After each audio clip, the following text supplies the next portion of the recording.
सबैजनालाई जय मसीह प्रभु येशू ख्रीष्टको नाममा। आज चाहिँ मैले बाहिर निस्किरहेको थिएँ कम्पनीदेखि। बाहिर निस्किँदै यसो बाटोमा हेरेँ, अनि ठ्याक्कै परमेश्वरको वचनको बाइबलमा लेखिएको जुन यशाया 40को 6 देखि 8 को पद याद आयो।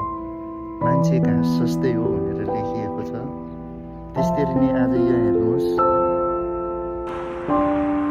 मान्छेले टाइम हुँदैखेरि परमेश्वरमा भिजेर परमेश्वरको राज्यलाई खोजी गरेर हिँड्नुपर्छ। नत्र जसरी यो 1 महिनासम्म हरियाली थियो होइन, कल आउँदै थियो, त्यस्तै हो